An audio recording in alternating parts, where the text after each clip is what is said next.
Hi అండి. ఇదిగో ఉలవచారు వండుతాను ఈరోజు. ముందుగా కుక్కర్లో ఒక 6-7 విజిల్ వచ్చే వరకు ఉలవలు ఉడకేసుకోవాలండి, శుభ్రం కడిగేసి ఇలా ఉడికేలాగా. ఇప్పుడు మిక్సీ పడుతున్నా.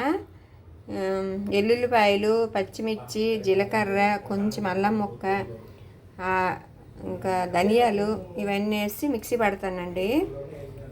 చింతపండు మన పులుపుకి సరిపడా చింతపండు నానబెట్టుకోవాలి. ఇప్పుడు ఇవన్నీ మెత్తగా మిక్సీ పట్టుకోవాలి. ఇప్పుడు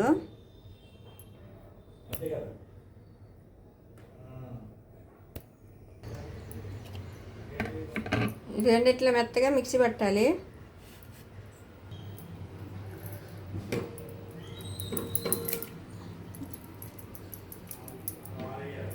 ఇదండి ఇట్లా మిక్సీ పట్టేసి ఉలవచారు చేసుకోవాలి. దీంట్లో చింతపండు మనం ఎంత పులుపు తింటామో అంత పులుపు తగ్గట్టు చింతపండు పులుపు వేయాలండి. ఇదిగండి మరి పలచగా చేయకూడదు, ఉలవచారు కాబట్టి ఇలా ఉండాలి. మరిగితే ఇంకా చిక్కగా అయిపోద్ది. సరిపడి ఉప్పు వేయాలండి. ఇదిగండి మరుగుతున్నప్పుడు కొంచెం పసుపు వేయాలి.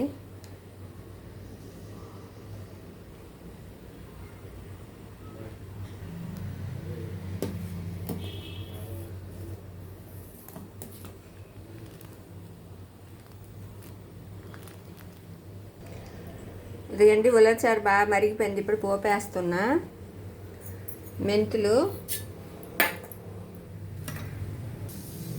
ఆవాలు, జీలకర్ర, ఎండుమిర్చి,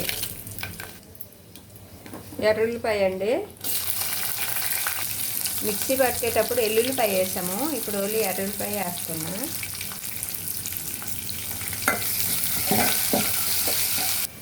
ఇదండి కారము, ఉల్లిపాయలు వేయకపోయినా కారం వేసాను. ఇప్పుడు కరివేపాకు వేస్తున్నా.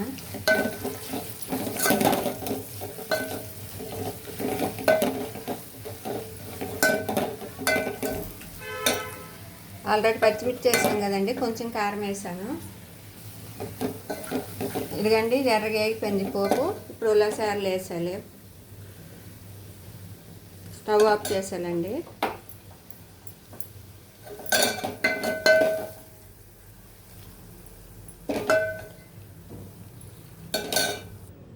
ఇదిగండి ఉలవచారు అంతేనండి, సింపుల్గా ఉలవచారు చేయొచ్చు. ఇది హెల్త్కి కూడా చాలా మంచిదండి. 3 రోజులున్నా కూడా బోర్ కొట్టదు, తినాలనిపిస్తుంది, అంత బాగుంటుందండి ఉలవచారు. మీకు కానీ ఈ వీడియో నచ్చినట్టు చేయండి. ప్లీజ్ సబ్స్క్రైబ్ చేసుకోండి.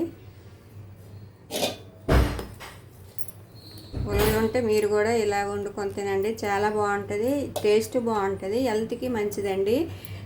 ఇప్పుడు తగ్గాలనుకున్న వాళ్ళు ఇట్లా ఉడకబెట్టిస్తున్న ఉలవల్లో కొంచెం ఉల్లిపాయ ముక్కలు అవన్నీ వేసుకొని తింటే ఇంకా మంచిదండి, హెల్త్కి మంచిది, తగ్గుతారు కూడా. బాయ్ అండి.